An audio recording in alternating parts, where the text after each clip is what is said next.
अस्सलाम वालेकुम। आज नए शो के साथ मैं और रिजवान आपके सामने हाजिर हैं। अस्सलाम वालेकुम। और आपको कैसा लगा हमारी पिछली वीडियो? वो हमने देख लिया आपके व्यूज़ से, और इसीलिए हमने ये एक रखा है कि अब हम रेगुलरली दोनों जो है वो आया करेंगे जी आपके बिल्कुल। सामने। आज जिस मैच पे हम बात करने जा रहे हैं वो पीएसएल का फाइनल है। हॉट फेवरेट इस वक्त तक, और बड़ी बेचैनी से इंतज़ार था हमें इसका। थोड़ा थोड़ा सा अपना कमेंट करें सर कि कराची में हो रहा है, जी ऑडियंस जी, का क्या आज कहते का हैं? जो मैच है वो नेशनल स्टेडियम कराची में है और आज उम्मीद है कि क्राउड बहुत अच्छा आएगा क्योंकि फाइनल है। लेकिन अभी तक कोई ज़्यादा दिल को तसल्ली देने वाला क्राउड पहुंचा नहीं था। उम्मीद है फाइनल को लेकिन देखते हुए लास्ट आए। दो मैच में शुरू की जो इनिंग्स थी उसमें क्राउड कम था, लेकिन विद द टाइम जो हम्म। सेकंड इनिंग्स है तब क्राउड ठीक ठाक हो गया था। हो गया था। अच्छा, अभी हम इससे पिछले वाले मैच की थोड़ा सा हम हाईलाइट्स देते हैं करेंगे, आपको। हाइलाइट्स देते हैं और साथ साथ आपको बताते हैं जो कि इस्लामाबाद यूनाइटेड जो मेरी फेवरेट टीम थी उसने और विन किया पेशावर है। ज़ल्मी जो मेरी फेवरेट टीम थी, हाँ हाँ। लेकिन अनफॉर्चुनेटली पेशावर ज़ल्मी ये मैच हार गई। हार गई। बहुत ही कांटेदार मुकाबला था। एक वक्त ऐसा था जब 54 पे 5 आउट हो गए, 4 आउट हो गए थे इस्लामाबाद यूनाइटेड के शुरू के अंदर। शुरू के अंदर। वैसे तो अगर ओवरऑल देखा जाए, अगर शुरू से हम उसको थोड़ा सा एनालाइज करते हैं, जैसे टॉस जीतने के बाद जो है जी, वो पहली बैटिंग जो है वो आपको पेशावर ज़ल्मी ने की। पेशावर ज़ल्मी ने की। और पेशावर ज़ल्मी शुरू में तो यानी कि अगर आप देखें पावर प्ले तक तो उन्होंने बहुत पैंटा लगाया ज़बरदस्त तरीके से। बाबर और जो है वो साइम साइम अयूब। दोनों ने जो है वो बड़ा अच्छा पावर प्ले के अंदर उन्होंने 59 रन्स जो है वो स्कोर किए। जी हाँ, बड़ा बड़ा ज़बरदस्त किस्म का जो है वो पावर प्ले स्टार्ट दिया। इन्होंने स्टार्ट दिया। और इवन के अगर देखा जाए तो बाबर जब आउट हो चुके हैं तो आउट होने के बाद साइम ने वही टेम्पो जो है वो मेंटेन रखा। बिल्कुल।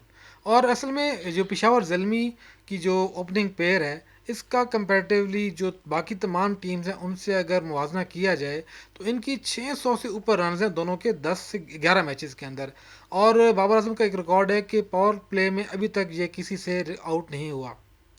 तो लेकिन वो थोड़ा सा अपने आप को मेंटेन रख के खेलते हैं। साइम जी, तो फेंटा लगाता रहा है, नहीं वो तो हार्ड हिटर है। लेकिन जो है कि रिजवान अनफॉर्चुनेटली नहीं चल सका, वरना जी तो सारे टूर्नामेंट में बड़ा अच्छा चला। जी हाँ। ये मैच वैसे था, उसे चलना चाहिए था इसमें, लेकिन चलें, ये ऐसा ही होता है मैदान में जब आप जाते हैं तो फिर लेकिन ये जैसा चीज़ें स्टार्ट चलती मिला हैं। पेशावर ज़ल्मी को, मेरे ख्याल में उस तरह का एंड नहीं हुआ। एंड उस तरह से नहीं हुआ। जैसे आप देखें साइम ने जो है वो 50 की 27 बॉल के ऊपर जी हाँ। बड़ी, मैं कहता हूँ कि फायरिंग की उसने। हर तरफ छक्के चौके जो है वो दौड़ा दिए। और एक बल्कि जब स्कोर इनका था पेशावर ज़ल्मी का 105, तो उस वक्त इसका एक कैच भी ड्रॉप हुआ जी, जो उसको एक बड़ा चांस मिला कि वो मज़ीद उसको आगे जो है वो कर सकता था, लेकिन लेकिन कन्वर्ट नहीं कर सके उसको। वो 131 पे जाके जब उनका स्कोर था तो वो आउट हो गया। 73 उसने स्कोर किया 43 बॉल्स पे, और ये भी देखा जाए तो 73 तो सिर्फ अकेले ही उसने बना लिए। जी, तो बड़ा अच्छा साइम उसने। अयूब के बाद जो है वो काफ़ी स्लो पेस में खेले हैं। रोलन पावल जो है वो कुछ खास काम नहीं कर सके। इसके अलावा बाकी नहीं, प्लेयर्स आप भी। इसका क्रेडिट आप इस्लामाबाद यूनाइटेड को दें, हाँ, उन्होंने उन्होंने बॉलिंग जो है वो डेथ ओवर्स बहुत में बहुत अच्छी बॉलिंग की है। बहुत अच्छी बॉलिंग उन्होंने कर लास्ट ली। ओवर में एक सिर्फ सिक्स लगा, बाकी रन बॉल ही खेल रहे थे प्लेयर्स। जितनी मार वो खा चुके थे पहले, उन्होंने अपने आप को जो है वो वहाँ पे संभाला दिया और मेंटेन किया अपने आप को। आउट तो नहीं कर सके सबको, जी लेकिन ये है कि उन्होंने स्कोर भी नहीं जो है वो ज़्यादा खाया।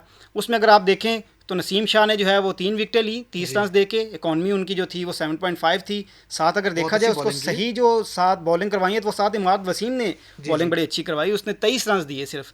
अब विकेट नहीं ले सका, लेकिन इकॉनमी उसकी 5.73 थी। तो ये जो इकॉनमी कम करना था ना, यही चीज़ जो है वो T20 के अंदर जी आपको बहुत बड़ा डैमेज करती है। सही बात है। इसके अलावा जो पेशावर ज़ल्मी है उन्होंने 20 ओवर्स में 185 स्कोर बनाए और उनकी सिर्फ 5 विकेटें गिरी। विकेटें तो थी उनके पास, लेकिन वो 200 को टच करते ना तो फिर स्कोर 200 वाला था यहाँ दो पे। बार बिल्कुल सही तो बात है। इसके बाद जब सेकंड इनिंग स्टार्ट हुई इस्लामाबाद यूनाइटेड की, तो शुरू में ही पहली आई थिंक पहले मैं ओवर कहता में हूँ कि उन्होंने हिला के रख दिया ना जी शुरू में ही। लेकिन अगर ये देखा जाए तो ये डिफेंडेबल टोटल था। 200 नहीं भी किया तो 185 जो था वो बहुत ही रीजनेबल था। जिस तरह से बॉलिंग अटैक किया उन्होंने जी, पेशावर ज़ल्मी ने, कि शुरू के अंदर ही उन्होंने ऐसा रगड़ा कि पावर प्ले के अंदर 4 विकेटें गिरा चुके थे और सिर्फ और 50 ज़्यादा स्कोर था। थी हाल में जो आपके स्पिनर्स हैं उन्होंने अटैक किया शुरू में। शुरू में तो साइम ने किया ना, सैम ने साइम ने किया। ऐसा ज़बरदस्त अटैक किया, हत्ता जी कि उसका लक भी चल रही थी, स्कोर भी बड़ा अच्छा किया हुआ था उसने। जी, ऊपर से उसने जो है बॉलिंग बड़ी आउट क्लास करवाई। शुरू में आमिर जमाल ने अच्छी बॉलिंग की और बाकी भी जो प्लेयर्स हैं बॉलर्स हैं बहुत अच्छी बॉलिंग कर रहे थे, क्योंकि इवन एक वक्त ऐसा आया जब 54 पे 5 खिलाड़ी आउट हो चुके थे। नहीं, 50 पे 4 थे। जी, फिर आजम खान आ गया। आजम आजम खान खान ने आके फिर थोड़ी सी हिटिंग की तो 91 पे जाके पांचवा आउट हुआ 5 इनका। आउट हुए। 91 पे जब पांचवा आउट हुआ, यानी कि आप देखें 50 से 91 तक जो है 91 तक आजम खान लेके चला उनके साथ, लेकिन आजम खान जब आउट हुआ तो उसके बाद फिर थोड़ा सा उसके इन्होंने, बाद जो रिक्वायर्ड रन रेट था वो 12 क्रॉस कर रहा था। हाँ ऐसे ही था, क्योंकि 11 ओवर हो चुके थे जिस वक्त 91 स्कोर था इनका। और इमाद वसीम ने ना बिल्कुल सी नपुतली और बेहतरीन Innings पूरी खेली। फोकस इनिंग्स खेली Innings उन्होंने खेली। काफ़ी अरसे के बाद। लास्ट टाइम मुझे याद है उन्होंने अफगानिस्तान के खिलाफ एक इनिंग्स खेली थी जो वाकई ऐसी इनिंग्स थी, और उन्होंने लास्ट बार वो चौका अच्छा, ये मारा था। दोनों, ये भी और हैदर अली, दोनों आउट ऑफ फॉर्म थे जी। पूरे टूर्नामेंट पूरे में। टूर्नामेंट में हैदर अली के आई थिंक 7 मैचेस में 42 रन थे, हार्डली, थोड़ा अगर मैं गलत नहीं हो तो। और देखें आखिरी मैच में उन्होंने कितने स्कोर बनाया, 52 स्कोर बनाया 29 बॉलों के ऊपर और क्रूशियल टाइम के ऊपर। उसका क्रेडिट भी मैं समझता हूँ कि इमाद को देना चाहिए। इमाद ने उनको यूटिलाइज किया, बड़े अच्छे तरीके से यूटिलाइज किया, खुद भी खेलता रहा लेकिन ज़्यादा उनको चांसेस शुरू दिए, में उनको इमाद मोटिव वसीम ने किया। कोई खास हिटिंग नहीं की, बस नहीं की। स्ट्राइक रोटेट करता रहा बाकी प्लेयर के साथ, लेकिन उसको शायद यकीन था कि मैं कर लूँगा। अब तो शायद मेरे ख्याल में वो पाकिस्तानी टीम में आना चाहते हैं, उन्होंने ऑफर कर दी है। पता नहीं, उसने तो रिटायरमेंट ली हुई थी वैसे तो। चलिए वापस आ जाती है रिक्वायरमेंट, को मसला कोई नहीं है। हाँ, यहाँ एक पाकिस्तान में कुछ आमिर भी हो भाई सकता भी है। हैं, आमिर हमारे बहुत अच्छे बॉलर हैं, हो सकता बॉलर है है। वो भी, उनकी आमिर फॉर्म की भी भी अच्छी बड़ा लगी हुई अच्छा, है, हाँ बड़ा अच्छी अच्छा, फॉर्म लगी हुई है। लेकिन असल में पता है क्या, हमारे बैट्समैन या बॉलर जो भी हैं, इन्हें और कुछ नहीं, अपने अपने अपनी परफॉर्मेंस पे फोकस करना चाहिए, ना कि ज़ुबान का इस्तेमाल करना चाहिए। ज़ुबान का इस्तेमाल कम करें, बल्ले का इस्तेमाल या बॉलिंग का इस्तेमाल करें, जो जी हाँ, आपकी बिल्कुल। स्ट्रेंथ है। आप अच्छा, आपको क्या लगता है कि इस मैच का जो टर्निंग पॉइंट था, टर्निंग ओवर कौन सा था? टर्निंग जहाँ से वापस आए हैं जी। टीम इस्लामाबाद यूनाइटेड की, तो वो यही था कि इमाद और हैदर की जो पार्टनरशिप है ना, जी और उन्होंने संभल के खेला। उन्हें पता था कि इस वक्त बड़ी ख़तरनाक बॉलिंग चल रही है, जी तो हिटिंग करने की ज़रूरत नहीं है, विकेटें गंवा चुके थे 5 ये, तो इसलिए आज़म की तक ट्राई किया उन्होंने, आज़म तक सही, लेकिन आज़म के बाद उन्होंने कहा कि अब नहीं, बिल्कुल। अब आपने अगर तो आपने बचा ली क्या नाम है विकेट, तो फिर ये स्कोर बन जाएगा। और T20 के अंदर 12 की एवरेज जो है वो इतनी मैटर नहीं करती। अचीवेबल है। जी हाँ। अच्छा, जो मेरा ख्याल है, जो मेरा एनालिसिस है, वो कहता है कि ठीक है वो अच्छा खेल रहे थे, उनकी इनिंग्स लगी हुई थी, बहुत अच्छी पार्टनरशिप थी, लेकिन जो टर्निंग पॉइंट था वो था 18वां ओवर आमिर जमाल का। अगर वो ओवर वो ना करते, वो कॉन्वॉय करते, तो शायद मैं कहता हूँ कि मैच के रिजल्ट कुछ और होते। और उस ओवर में उन्होंने आई थिंक 23 रन दे दिए, चौका एक, छक्का छक्का एक, फिर चौका, तो मोरल डाउन रहता फ़ौरन से, फिर अगले आने वाले बॉलर के लिए कुछ बचता नहीं है। वो बात आपकी ठीक है, लेकिन आप अगर देखें तो इन दोनों ने, हैदर आमिर अली ने, जमाल भी बहुत अच्छे बॉलर नहीं हैं, वो ऐसी बड़ा बात अच्छा नहीं है। बॉलर है। आमिर जमाल की यहाँ पे नहीं, हम ज़्यादा, मैं नहीं करूँगा ज़्यादा इसकी क्रिटिसाइज़ उसको, क्योंकि अगर आप देखें इन दोनों बैट्समैन ने 11 ओवर में इनकी पार्टनरशिप स्टार्ट हुई है, 17 ओवर में इन्होंने हिटिंग करना शुरू की है। 17 से पहले पहले strike जो rotate थी, करते रहे हैं। तो ये इन्होंने अपने आप को ना थोड़ा संभाला दिया। 17 ओवर के बाद इन्होंने हिटिंग कर ली, उसमें आमिर जमाल होता या कोई और भी होता, इन्होंने जी हिटिंग हाँ। करनी ही करनी थी।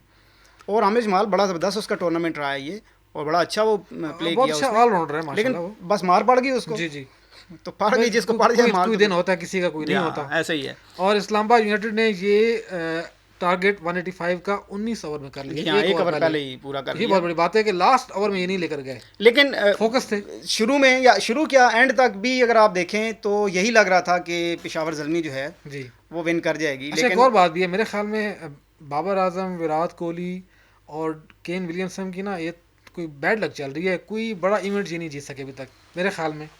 टीम एफर्ट होती है इवेंट जीतने के लिए, कोशिश करते हैं, इंडिविजुअल्स की ऊपर नहीं जाता। लेकिन आप इंडिविजुअल देखा जाए तो बाबर आजम के साथ का तो आपको मैच ही नहीं कर रहा कोई यहाँ पे। वैसे भी तो बात तो है कि इनकी बैड लक नहीं कही जा सकती, क्योंकि टीम वर्क होता है। ट्रॉफी जीतने आज के के लिए मैच team के work बारे में चाहिए। क्या कहेंगे? आज का मैच जी, दोनों टीमें खतरनाक हैं अब और फुल फॉर्म में। टीमें वाकई, उनकी एक विनिंग स्ट्रीक चल रही है मुल्तान सुल्तान की, मुल्तान और सुल्तान को 2 दिन हो गए हैं खेले हुए, तो क्या लगता है आपको कि वो तो टेम्पो में होंगे या वो हो सकता है कि ज़्यादा बूस्ट अप हो, ये लोग थके हुए हों, ये भी तो है, ये लगातार 2 मैच खेल के आए इनका हुए भी हैं। एक दिन का गैप है, इन्होंने एक दिन का रेस्ट किया हुआ है हाँ, बस। लेकिन ऊपर नीचे ने 2 मैच खेले हैं पहले से। जी। और अगर तो इनका खुमार उतरा हुआ क्योंकि एक खुमार भी होता है, अगर एक खुमार उतरा हुआ तो फिर तो ठीक खेलेंगे। वैसे तो मैं मेरी टीम तो वैसे जो है वो इस्लामाबाद यूनाइटेड है, क्योंकि मैंने पहले भी शायद जिक्र किया आपके साथ, मैं यहीं का रहने वाला हूँ। लेकिन मुल्तान सुल्तान मेरी ज़ुबान जो मेरी है भी मुल्तान सुल्तान जो है वो फेवरेट है। तो मुल्तान सुल्तान, बाबर आजम जो है वो, सॉरी रिजवान जो है वो भी फॉर्म में है, उस तरह से नहीं, लेकिन वो यूटिलाइज़ कर रहा है टीम को, सही तरीके से लेके चल रहा है। असल चीज़ यही होती है। अच्छा, आज के मैच के बारे में क्या कहेंगे? अगर कोई टॉस जीते तो उसको पहले बैटिंग करनी चाहिए या बॉलिंग करनी चाहिए? मेरा ख्याल है ज़्यादा मैटर नहीं करता। पिछले 3 मैचेस देख लें आप कराची की, तो सही है, वो बात ठीक है। अब आप ये देखें, ये वाला पेशावर ज़ल्मी मैच जीता हुआ हारी है, मतलब आप एक कहते हैं ना कि एक मैच आपने बड़ा मुश्किल से जीता है, नहीं है, आपने तो बड़ी मुश्किल से हारा है। जी हाँ। आप ये कह सकते हो जीता हुआ मैच हारा है इन्होंने। तो इसलिए ज़्यादा मैटर नहीं करता। लेकिन मेरे ख्याल में जहाँ तक मेरी अंडरस्टैंडिंग है कि जो भी टीम टॉस जीतेगी वो पहले फील्डिंग ही करेगी, क्योंकि जो सेकंड हाफ है उसमें बैटिंग काफ़ी आसान हो जाती है। कराची में अब थोड़ा सा ड्यू फैक्टर भी आना शुरू हो गया, तो जिस तरह उससे आप बैट समझ रहे हैं, प्रॉपर जिस तरह ये पिछला मैच हुआ है उसके मुताबिक ही जी स्ट्रेटजी रखनी हाँ चाहिए। बिल्कुल, क्योंकि पिछले जो 3 मैचेस है ना उनको अगर ज़हन में रखा जाए तो वेदर के हवाले से और पिच के हवाले से यही बनता है कि जो टॉस जीते हैं वो पहले बॉलिंग करें। तो वैसे तो मुझे तो इस्लामाबाद यूनाइटेड वापस ट्रॉफी लेके जाती हुई नज़र आ रही है। तो फर्स्ट टाइम जब PSL 1 था तो उसमें मेरे ख्याल में इस्लामाबाद यूनाइटेड ने जीता था। जी पहली दोनों ही जीती थी उसने। हाँ, तो उसके बाद वो तो मिसबा ये की ट्रॉफी कप्तानी थी। विनिंग में पायनियर है। हाँ हाँ, वो मिसबा उल हक की कप्तानी थी। जी तो अभी जो है वो देखते हैं क्या होता है। वैसे तो लग ऐसे रहा है मुझे कि इस्लामाबाद यूनाइटेड जो है वो विन करेगी। लेकिन टीमें आज की दोनों बैलेंस हैं। और मैच तभी मज़ा आता है जब सही तरीके से कांटे का मुकाबला हो, जिस तरह ये मुकाबला वन था। साइडेड मुकाबला जो है वो फिर मज़ा नहीं करता, एंटरटेनमेंट नहीं रहती। तो दोनों टीमें अच्छी हैं तो उम्मीद है कि बहुत अच्छा मैच देखने को मिल जाएगा। तो इसके साथ साथ मैं एक और बात करना चाहूँगा। वैसे मैच तो अपनी जगह है। जी जी जो एक इमाद वसीम के साथ वाक़या वहाँ पे पेश आया वो मुझे थोड़ा सा बुरा लगा। इसी तरह के क्राउड का बिहेवियर इस तरह का होना नहीं चाहिए। जी जी आपको दुनिया जो है वो देख रही होती है, तो थोड़ा सा इस चीज़ का मिसबिहेव करना ठीक है। इमाद वसीम ने ऐसी अजीब व गरीब बातें की हैं, करनी नहीं चाहिए ऐसी बातें। लेकिन ज़ाहिर है इमाद वसीम जानता है बाबर आजम हमारे की नेशनल क्लास प्लेयर को। हैं, नेशनल हाँ, हीरोज़ हैं। बाबर आजम की क्लास को जानता इसके है। अलावा आप बाबर आजम का एक वाक़या पेश आया, पत्नी तमाशी ने उनको क्या बोल दिया, वो उन्होंने बोतल उठा गुस्सा ली, किया। गुस्सा हाँ, किया। इसके अलावा आमिर के साथ भी एक वाक़या पेश आया जो कि नहीं पेश आना चाहिए था इस मेरे तरह के ख्याल में। वाक़यात नहीं होने चाहिए। इस तरह के इनसे वाक़यात एक होने तो नहीं चाहिए। कई दफ़ा तो जो है वो काफ़ी गरमाइश आ जाती है मैचेस के अंदर और टूर्नामेंट के अंदर, लेकिन फिर भी आपके नेशनल हीरोज़ हैं, इनका ख्याल रखें, इनको इज्जत और दें, वो जिस इनको तरह सपोर्ट करें। मलिक की बेगम साहिबा को उन्होंने हूट किया लोगों ने, ये जी जी अजीब सी इस तरह की ये बातें जो चीज़ें है नहीं ना होनी बड़ी चाहिए। आप बड़ी एक अच्छी कौम है और अच्छी कौम होने का सबूत दें, सबूत और दें। अगर वहाँ पर मौजूद है स्टेडियम में तो सपोर्ट करें और एक अच्छा मैसेज दें दुनिया को। चलें जी, आप देखें मैच, और मैच के बाद आप हमारे एनालिसिस के ऊपर कमेंट लाजमी करिएगा और बताइएगा कि हम लोग की जो राय थी वो कितनी सही थी इसके मुकाबले में जो मैच हुआ है। इसके अलावा जो भी लोग देख रहे हैं, जहाँ से भी देख रहे हैं, अपने शहर का, अपने मुल्क का नाम कमेंट्स में लिखें, और अगर हमसे कोई गलती होगी हो या इम्प्रूवमेंट की ज़रूरत हो तो आप कमेंट सेक्शन में हमारे मेंशन कर एनालिसिस के सकते हैं। अंदर भी अगर कुछ गड़बड़ जी होगी जी ऊपर नीचे, तो वो भी आप हमें मेंशन लाजमी करें, हमारे बताइएगा। लिए ये हमें खुशी होगी इस बात खुशी की। होगी। तो देखें आप मैच, और अभी तक किसी ने अगर चैनल सब्सक्राइब नहीं किया तो मेरा चैनल भी है और साथ ही मेरे रिजवान चैनल का भी, भी हम चैनल है। दोनों के चैनल के जो लिंक्स हैं वो डिस्क्रिप्शन में दी हुई हैं, आप दोनों को विजिट करें। अभी तो फिलहाल ये वीडियोस दोनों चैनल पे चलेंगी, जी। लेकिन बाद में हम अभी इस पे जो है वो डेस्क पर चल रहा है कि इन वीडियोस को कौन से चैनल में लेके जाना है, ये भी तक डिसाइड नहीं हुआ। तो इसका प्रॉपर नाम भी रखेंगे। आप हमें नाम बताएं, डिसाइड करें कि क्या नाम रखें इसका। हम स्पोर्ट्स इसलिए इवेंट्स को भी आप कवर हमें करेंगे। सपोर्ट करें, हमारे चैनल को सब्सक्राइब करें, वीडियोस को लाइक करें, ज़्यादा से ज़्यादा शेयर करें। तो आज तक की इजाज़त दें। अल्लाह अल्लाह हाफिज़। हाफिज़।